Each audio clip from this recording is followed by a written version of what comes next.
اعوذ باللہ من الشیطان الرجیم بسم اللہ الرحمن الرحیم۔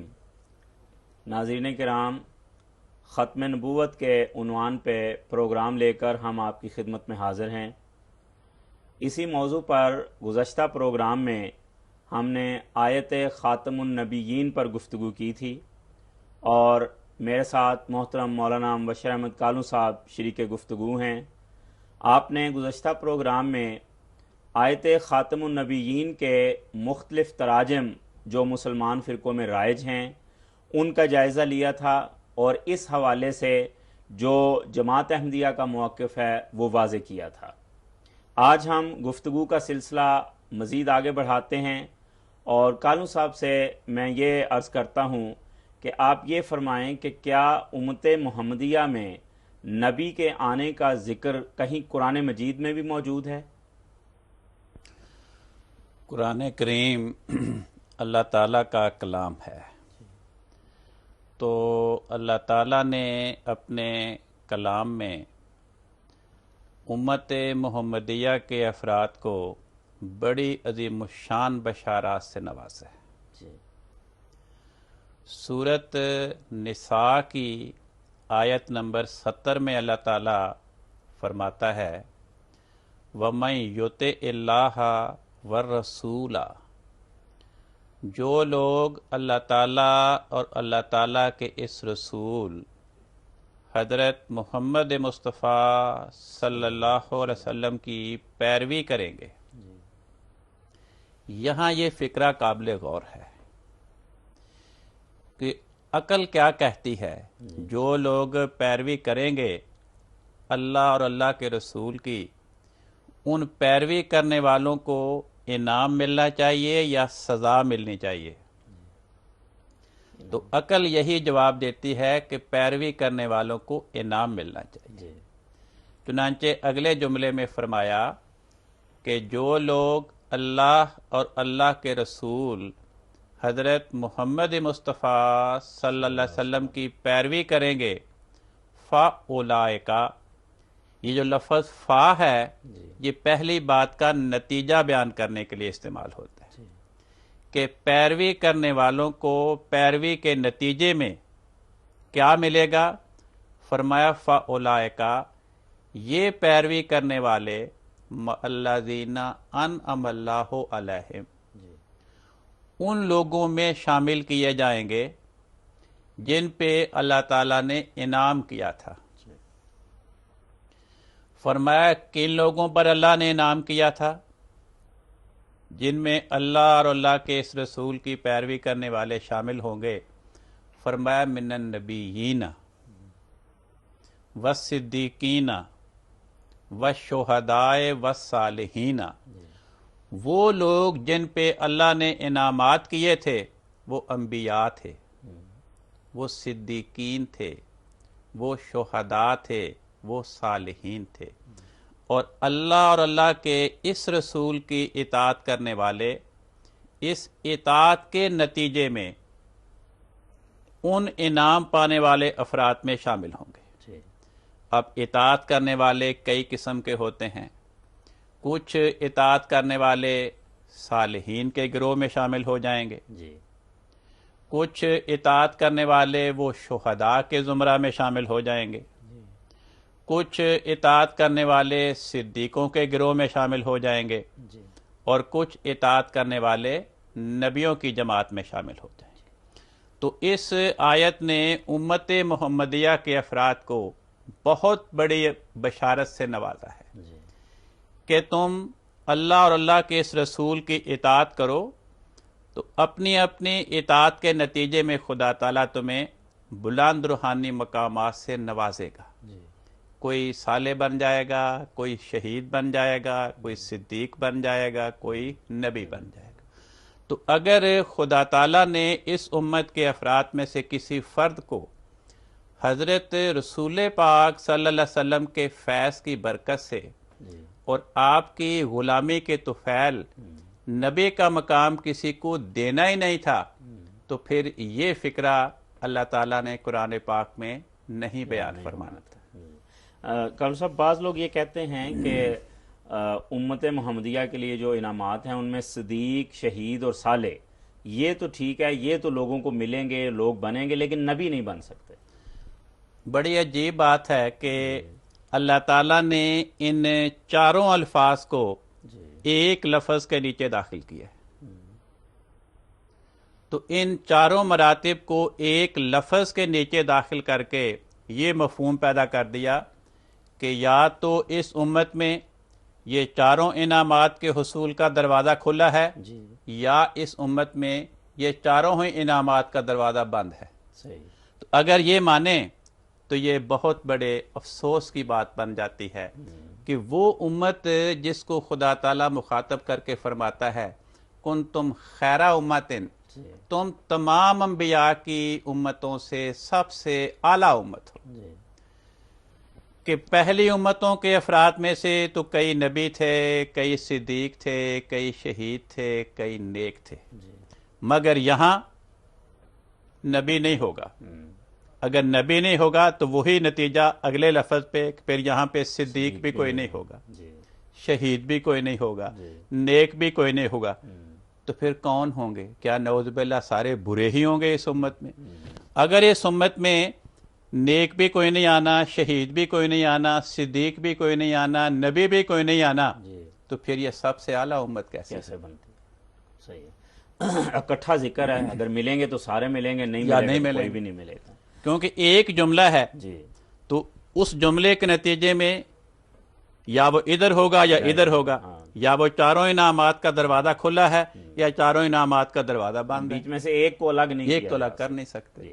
اچھا مولانا صاحب، بعض لوگ یہ کہتے ہیں کہ آپ نے ترجمہ یہ کیا ہے کہ وہ ان لوگوں میں شامل ہوں گے جن کو یہ انعام ملیں گے، لیکن آیت کے الفاظ ہیں فَأُولَٰئِکَ مَعَ الَّذِينَ أَنْعَمَ اللَّهُ عَلَيْهِمْ، کہ وہ ان لوگوں کے ساتھ ہوں گے۔ وہ کہتے ہیں اس کا سیدھا سادہ مطلب یہ ہے کہ ان لوگوں کو اللہ اور رسول کے اطاعت کرنے کے نتیجے میں جنت ملے گی، اور جنت میں چونکہ یہ لوگ نبی اور صدیق اور شہید ہوں گے تو وہ ان کے ساتھ ہوں گے۔ تو یہ ترجمہ کرتے ہیں، اس کے بارے میں آپ فرمائیں۔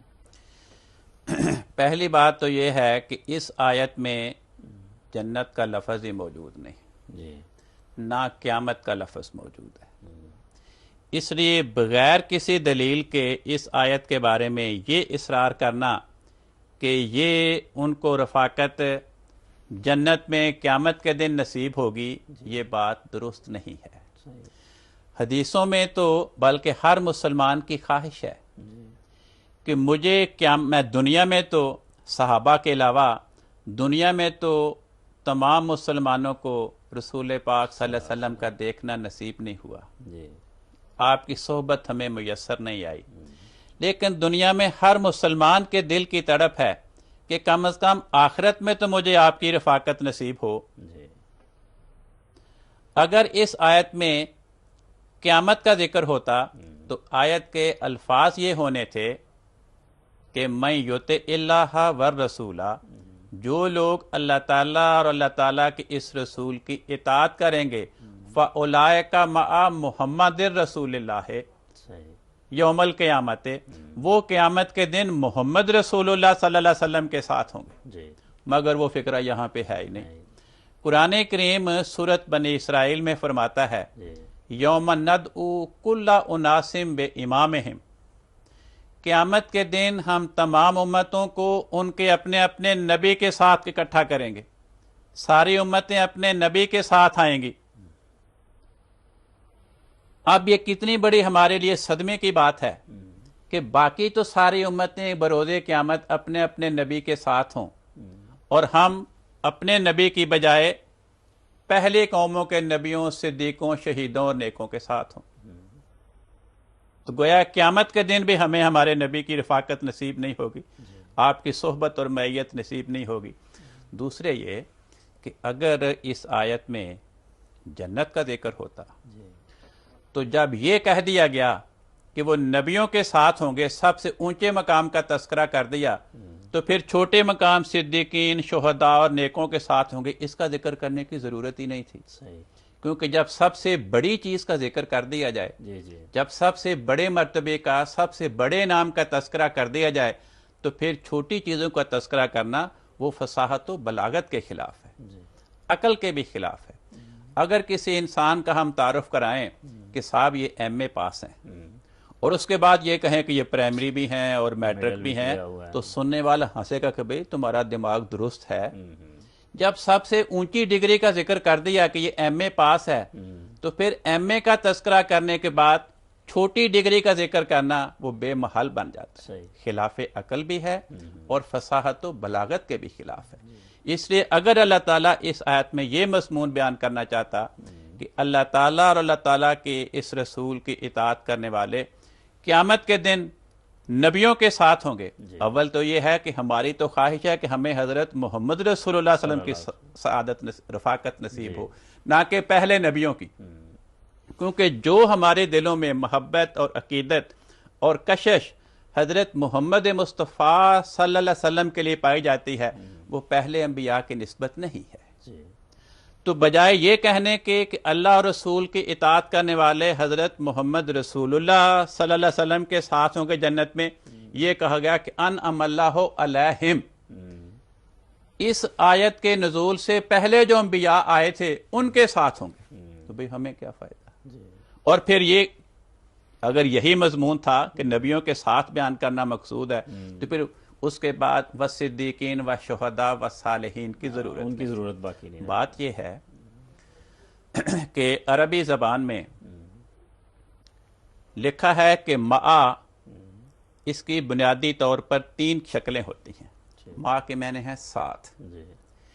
ایک مع کا ساتھ ہونا یہ ہوتا ہے کہ زمانے کے لحاظ سے ساتھ ہو، جیسے ہم دونوں ایک ہی زمانے میں ہیں، یہ زمانے کے لحاظ سے رفاقت ہوتی ہے۔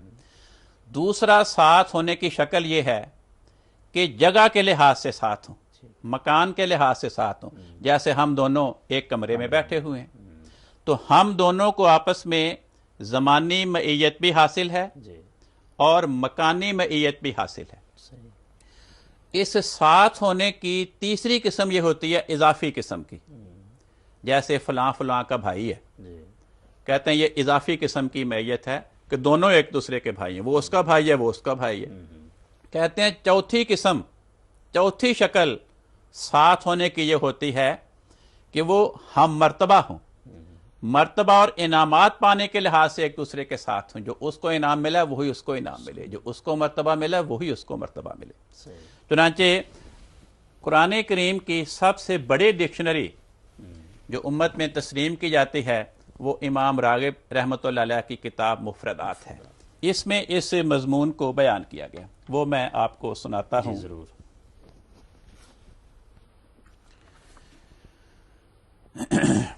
حضرت امام راغب اصفہانی رحمۃ اللہ علیہ 502 ہجری میں فوت ہوئے تھے، یعنی آج سے تقریباً 1000 سال پہلے۔ ان کی کتاب ہے مفردات، قرآن کریم کی سب سے مستند ترین ڈکشنری۔ اس میں لفظ مع کے نیچے لکھا ہے مع یقتضی الاجتماع، کہ مع کے معنی ہوتے ہیں ساتھ ہونا۔ کہتے ہیں اما فی المکان، یا تو جگہ کے لحاظ سے ساتھ ہونا مراد ہوگا، نحو ہما معا فی الدار، جیسے یہ کہا جائے کہ وہ دونوں گھر میں اکٹھے ہیں، او فی الزمان، یا زمانے اور وقت کے لحاظ سے ساتھ ہونا، جیسے کہتے ہیں ولدا معا، وہ دونوں اکٹھے پیدا ہوئے، او فی المعنی کل متضاعفین، کہتے ہیں یا معنوی طور پر کوئی ساتھ ہونا، جیسے نحو الاخ والاب، جیسے بیٹا، جیسے بھائی اور باپ۔ کہتے ہیں فإن أحدهما صار أخا للآخر فی حال ما صار الآخر أخاه، کہ دونوں میں سے ہر ایک دوسرے کا بھائی ہے، جیسے وہ اس کا بھائی ہے یہ اس کا بھائی ہے۔ کہتے ہیں یہ معنوی طور پر ساتھ ہونا ہے، معیت ہے۔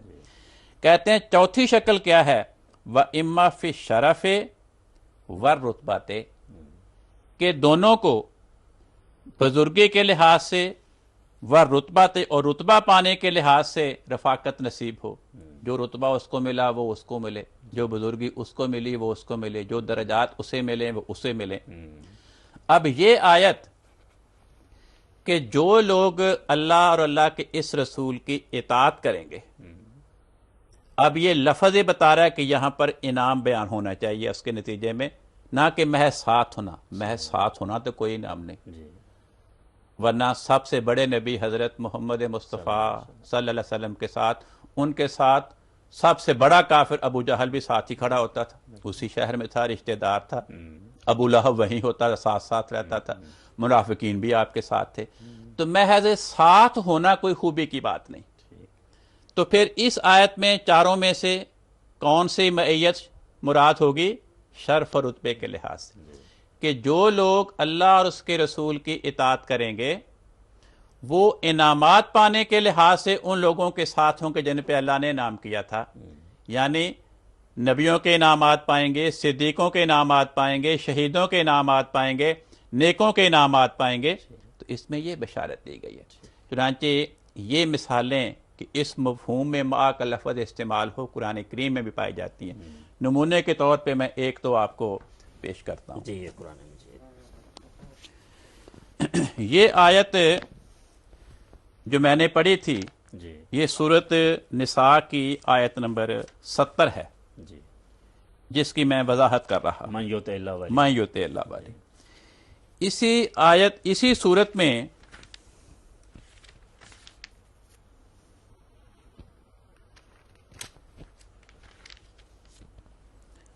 اللہ تعالیٰ اسی صورت نساء کی آیت نمبر 146 اور 47 میں یہ لفظ مع استعمال ہوا ہے۔ جی الفاظ یہ ہیں، فرمایا ان المنافقین فی الدرک الاسفل من النار، منافقین دوزخ کے سب سے نچلے گڑھے میں ہوں گے۔ ولن تجد لہم نصیرا، اور تو ان کے لیے کوئی مددگار نہیں پائے گا۔ الا الذین تابوا، فرمایا سوائے ان منافقین کے وہ دوزخ کے گڑھے میں نہیں ہوں گے۔ کون منافقین؟ کون سے؟ الا الذین تابوا، سوائے ان کے جنہوں نے توبہ کی۔ پہلی خوبی یہ، وَأَصْلَحُوا، اور توبہ کے بعد اپنے قول اور فعل میں انہوں نے نیکی پیدا کی۔ وَاعْتَصَمُوا بِاللَّهِ، اور اللہ تعالیٰ کے ساتھ مضبوط محبت و پیار کا رشتہ قائم کیا۔ وَأَخْلَصُوا دِينَهُمْ لِلَّهِ، اپنا دین، اپنی اطاعت، اپنی ہر چیز اللہ تعالیٰ کے لیے خالص کر لی۔ فرمایا منافقین میں سے جو لوگ اپنے اندر یہ چار خوبیاں پیدا کریں گے، فَأُولَئِكَ مَعَ الْمُؤْمِنِينَ، وہ مومنوں کے ساتھ ہیں۔ کیا ان چار خوبیاں پیدا کرنے والوں کو منافق کہا جائے گا؟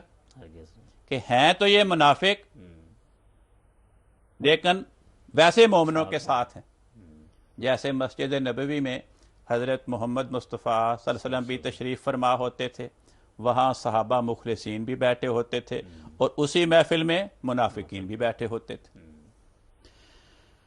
اگلے فقرے نے اس بات کی وضاحت کر دی کہ یہاں فَأُولَئِكَ مَعَ الْمُؤْمِنِينَ سے کیا مراد ہے؟ کہ یہ چار خوبیاں پیدا کرنے والے فَأُولَئِكَ مَعَ الْمُؤْمِنِينَ مرتبہ کے لحاظ سے مومنین میں شامل ہوں گے، صحیح، انعامات پانے کے لحاظ سے مومنین میں شامل ہوں گے۔ چنانچہ اگلا جملہ یہ ہے وَسَوْفَ يُؤْتِ اللَّهُ الْمُؤْمِنِينَ أَجْرًا عَظِيمًا، کہ اللہ تعالیٰ مومنین کو اجر عظیم دے گا۔ اگر یہ چار خوبیاں پیدا کرنے والے صرف مومنوں کے ساتھ ہیں، مومن نہیں ہیں، تو ان کو تو ان چار خوبیوں کو کوئی انعام نہیں ملے گا، صحیح، کیونکہ آیت کہہ رہی ہے کہ انعام ملے گا مومنین کو، اور ان چار خوبیوں والے افراد کے بارے فرمایا کہ یہ مومنوں کے ساتھ ہیں۔ تو اس آیت پہ غور کریں تو اس آیت کو سمجھنے میں مشعل راہ کا کام دیتی صحیح، کہ جو مع کا مفہوم اس آیت میں ہے وہی اس آیت میں ہے۔ بلکہ ایک اور جگہ میں عرض کروں جی جہاں پر ابلیس اور آدم اور فرشتوں کے سجدہ کا واقعہ بیان ہوا، جی ابلیس نے سجدہ نہیں کیا تھا، فرشتوں نے کر دیا۔ اللہ تعالیٰ اس مضمون کو ایک جگہ سورۃ ہجر میں فرماتا ہے ابا ان یکون مع الساجدین، کہ ابلیس نے سجدہ گزاروں کے ساتھ ہونے سے انکار کیا. ابا، ابلیس نے انکار کر دیا. کس بات سے؟ ان یکونا مع الساجدین، کہ سجدہ گزاروں کے ساتھ ہو. ساتھ تو وہ کھڑا تھا، صحیح. فرشتوں نے سجدہ کر دیا، اس نے نہیں کیا، وہ ویسے ہی کھڑا آ کر کے. تو ساتھ تو تھا، وہ زمانے کے لحاظ سے بھی وہ ساتھ تھا اور جگہ کے لحاظ سے بھی ساتھ تھا. تو پھر ساجدین کے ساتھ ہونے سے کیا انکار کیا؟ ساجدین میں شامل ہونے سے انکار کر دیا.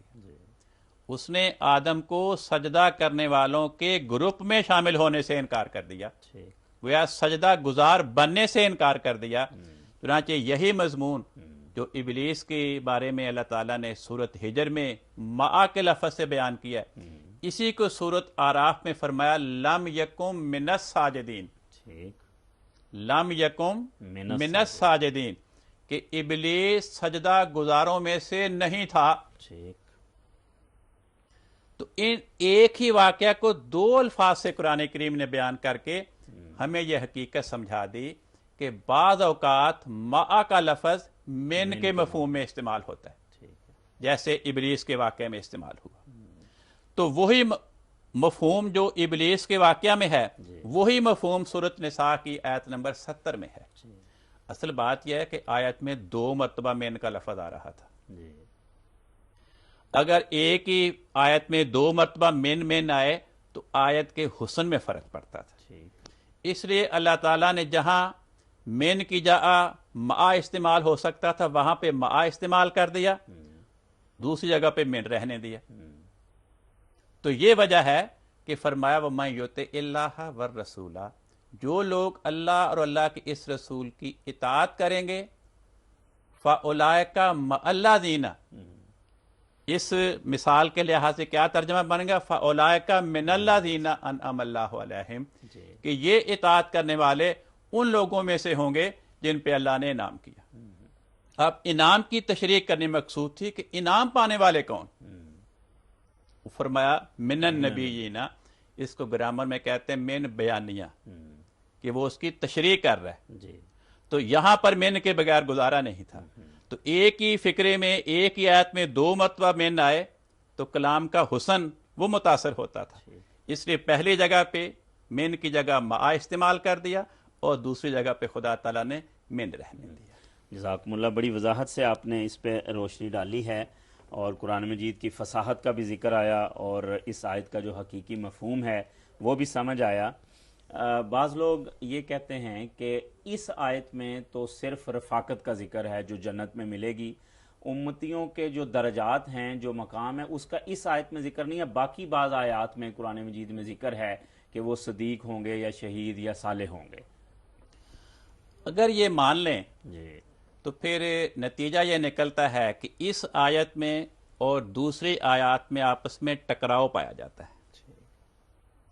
کہ دوسری آیات یہ بتا رہی ہیں کہ اس امت میں صدیق بھی ہوں گے، شہید بھی ہوں گے اور نیک بھی ہوں گے، مگر یہ آیت ان کے الٹ کہہ رہی ہے کہ اس امت میں اطاعت کرنے والے نبی تو نہیں ہوں گے، نبیوں کے ساتھ ہوں گے، صدیق نہیں ہوں گے، صدیقوں کے ساتھ ہوں گے، شہید نہیں ہوں گے، شہیدوں کے ساتھ ہوں گے، نیک نہیں ہوں گے، نیکوں کے ساتھ ہوں گے.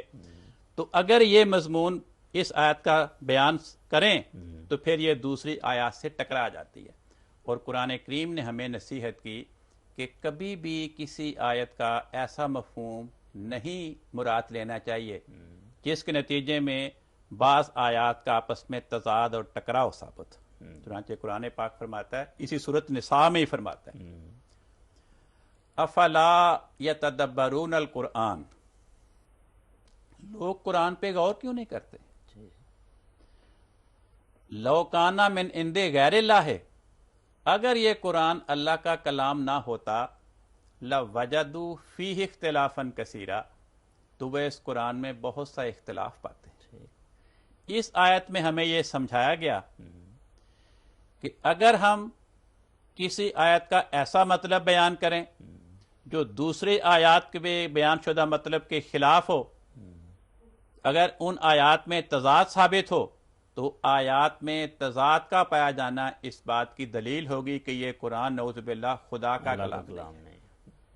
تو اس نے ہمیں سمجھایا کہ ہمیشہ آیات کی ایسی تشریح کی جائے جس کے نتیجے میں آیات کا باہم ٹکراؤ اور تضاد ثابت نہ ہو، صحیح۔ آیات کی آپس میں مطابقت ہو۔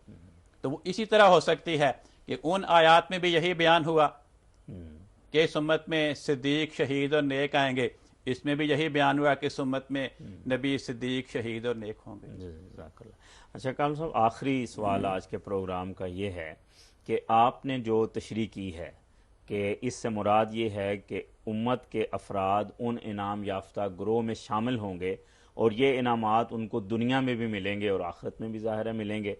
کیا یہ تشریح امت محمدیہ میں پہلے بھی کسی نے کی ہے یا آپ نے نئی اختراع کی ہے یہ تشریح؟